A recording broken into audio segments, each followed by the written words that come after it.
Je vous retrouve pour le plateau de Regard Croisé. Merci de rester fidèle au programme du soir sur Nous. Bienvenue dans ce deuxième numéro de la semaine. Dans Regard Croisé, nous abordons encore 4 sujets comme d'habitude. Nous parlerons d'abord du Mali. La MINUSMA a quitté le camp d'Ansongo au Burkina Faso. Deuxième sujet, la demande de suspension des réquisitions a été rejetée par la justice. Troisième sujet, ce sera le Tchad. Après son retour, l'opposant suisse Masra prône la réconciliation. Puis nous terminerons bien évidemment par le Togo pour parler des élections. La CENI fournit les détails sur le fichier électoral définitif.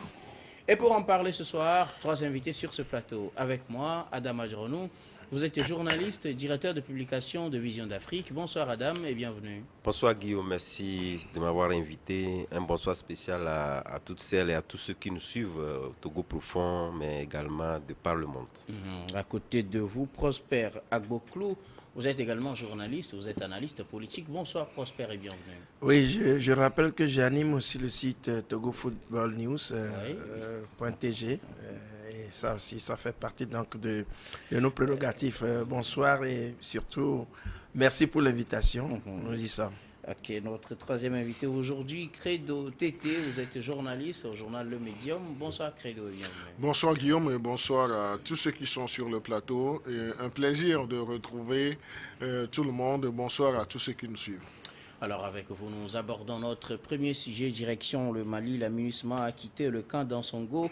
La mission des Nations Unies au Mali a quitté donc ce week-end, c'est 18 et 19 novembre, son camp d'Ansongo dans la région de Gao, dans le nord du Mali.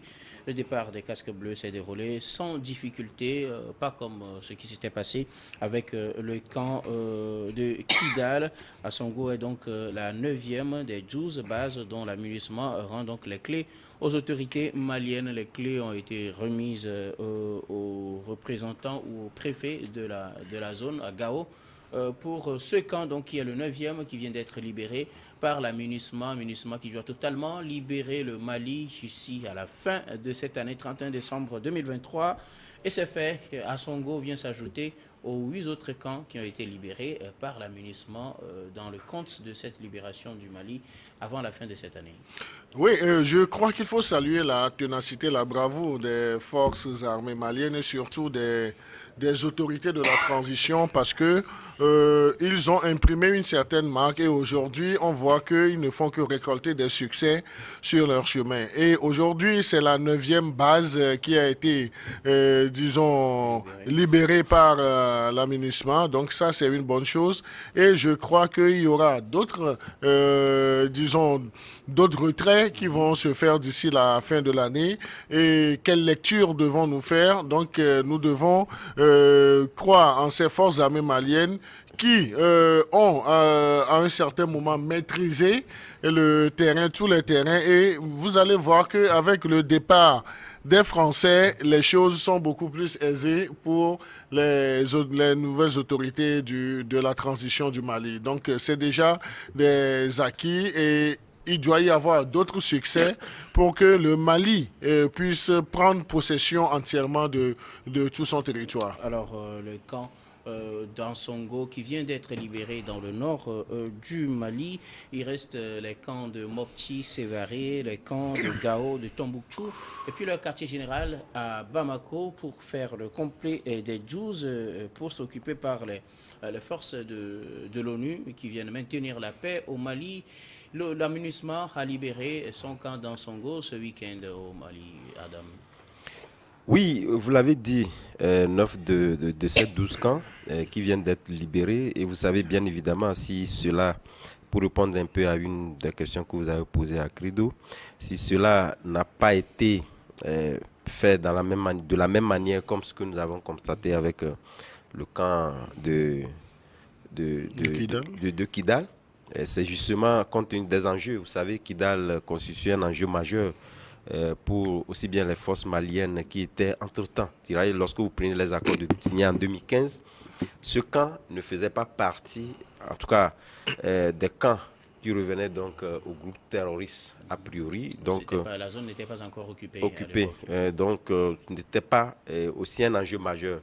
Mais ce qu'il faut retenir, c'est que, quoi qu'on dise, la MINUSMA tient à respecter le chronogramme établi pour quitter donc le Mali. Et lorsque vous prenez, en tout cas la célérité mise en place ces derniers temps pour libérer le camp, vous constaterez que bien évidemment que la MINUSMA tiendra donc parole pour libérer entièrement les 12 camps qui étaient à sa charge pour le maintien de la sécurité. C'est vrai qu'entre-temps, nous étions beaucoup à croire que avec cette disposition ou cette demande faite par les autorités maliennes était faite dans la mesure où le Mali n'avait pas totalement, en tout cas anticipé, pour réellement occuper l'entièreté de ces positions-là. Notre crainte était que est-ce que nous n'aurons pas à avoir la résurgence donc de ces groupes armés-là, où pratiquement les terroristes qui également étaient dans une posture de pouvoir, en tout cas le rapport de force était de pouvoir occuper ces positions-là et d'être dans une position de force et anéantir, sinon avilir un tant soit peu, disons, les efforts qui sont faits par les forces maliennes. Mais c'est carrément le contraire.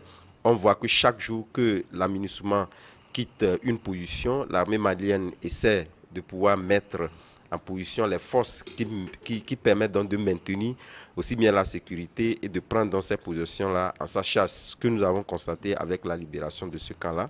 Donc je pense qu'il est clair, au regard de toutes les opinions, que l'armée malienne essaie d'être davantage résiliente face, en tout cas, à ces groupes armés-là, puisque entre-temps, vous savez, lorsqu'on prend les groupes terroristes, on nous a toujours dit que ce sont des groupes qui excellent, en tout cas dans les résurgences, qui font en sorte que lorsque vous les frappez, ils ont une force de résurgence qui dépassait un peu, en tout cas les forces régulières. Mais ces derniers temps, nous avons constaté que c'est purement le contraire et que l'armée malienne a pris le dessus et essaie véritablement de positionner des forces qui lui permettent aujourd'hui d'assurer l'entièreté de la totalité des positions occupées en temps par l'amunissement. C'est vrai, lorsque vous prenez d'autres débats, vous diront en réalité que, comme je l'ai dit tantôt, que, en tout cas, les forces maliennes n'étaient pas en position, mais aujourd'hui, on constate clairement que le Mali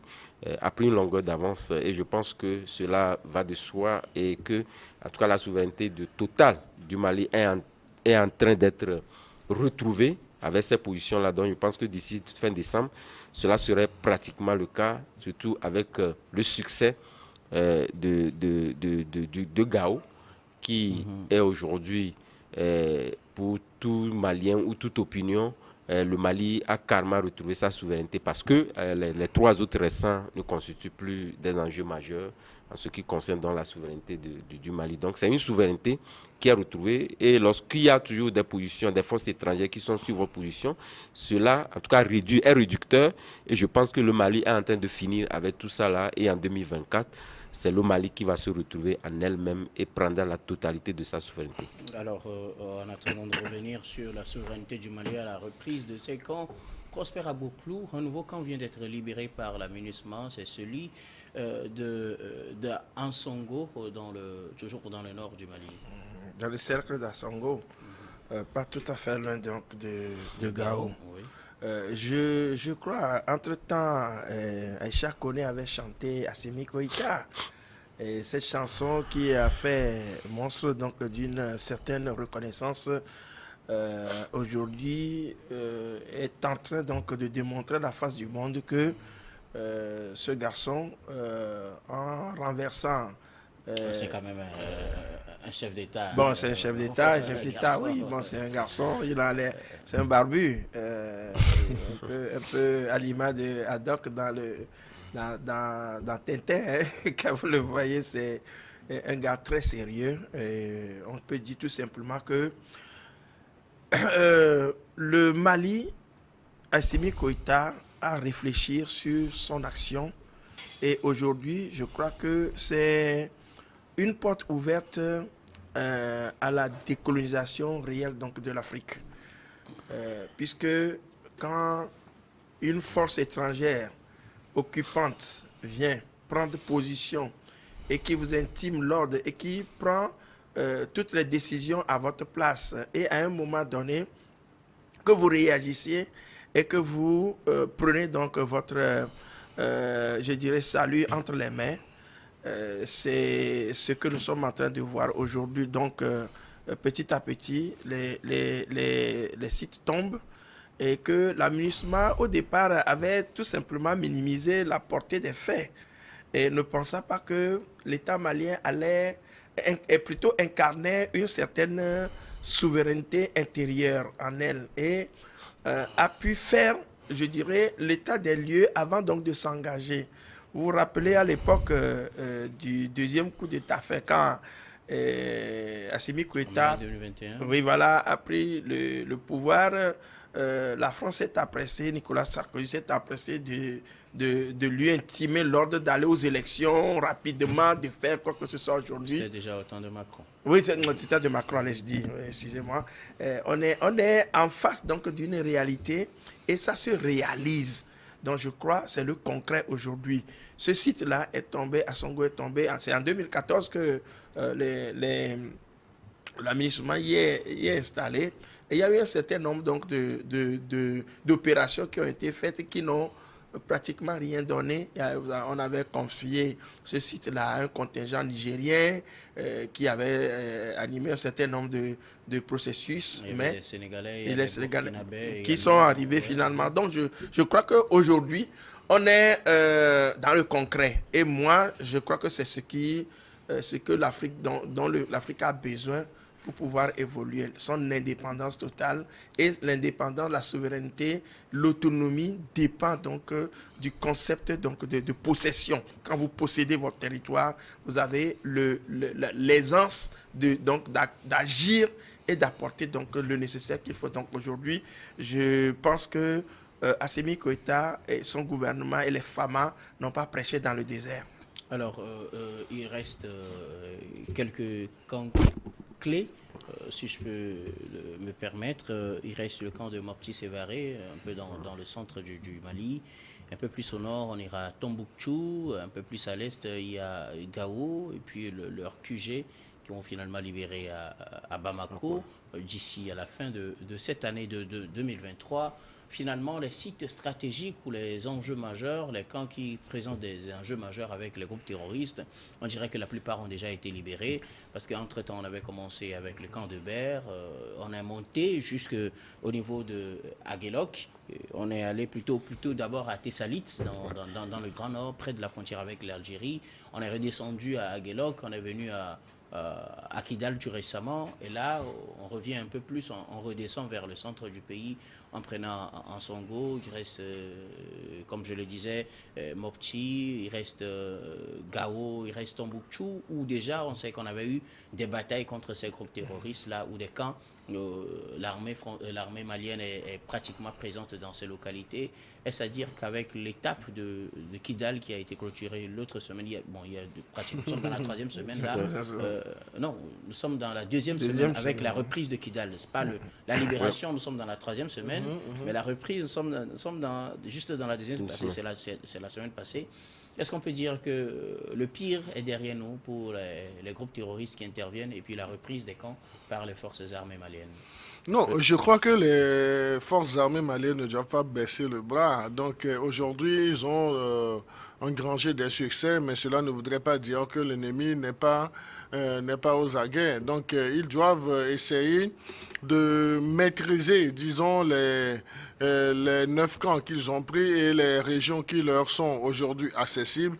Donc je crois qu'il faut déjà penser à faire le maillage de ces territoires et aller rapidement, ne pas donner de répit, aller rapidement à la conquête de ces 3 autres camps de concert avec les responsables de l'aménagement. Et une fois qu'ils ont, l'aménagement aura libéré encore ces camps, donc il faille travailler avec les populations en termes de remontée d'informations pour arriver à sécuriser tout le pays. Et vous savez, moi je crois que la motivation, l'une des motivations de ces autorités de la transition, c'est dans cette histoire, dans cette anecdote qu'on nous a racontée, quand le président Assimi Goïta était au front et il voyait les terroristes, lui qui voulait les faire replier, et quand des officiers français lui a dit de ne pas faire un pas de plus. Donc cela, en ce moment, c'est vrai, selon l'histoire, qu'il aurait versé des larmes,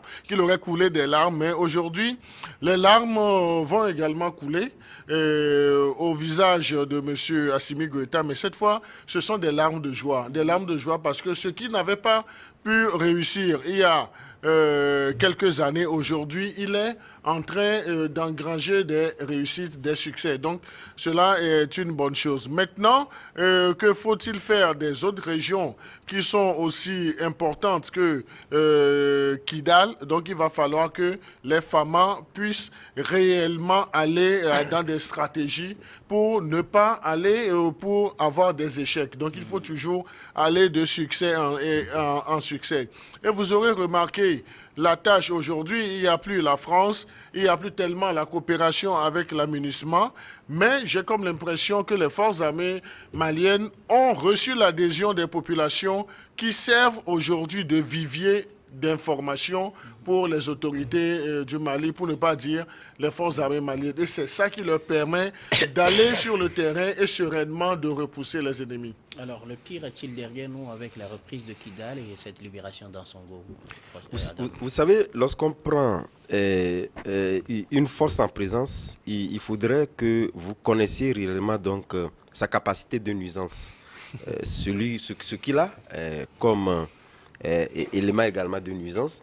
Je pense que aujourd'hui les faits me donnent raison. Depuis des lustres, j'ai toujours dit que la présence de l'amunissement, sans changer en réalité dans son approche de combat sur un territoire souverain où on pense avoir en tout cas une force d'interposition, une force de la paix. Or, nous avons besoin des forces pour combattre un ennemi qui ne devait pas y être. Donc, je les ai qualifiés en temps de force d'embouteillage.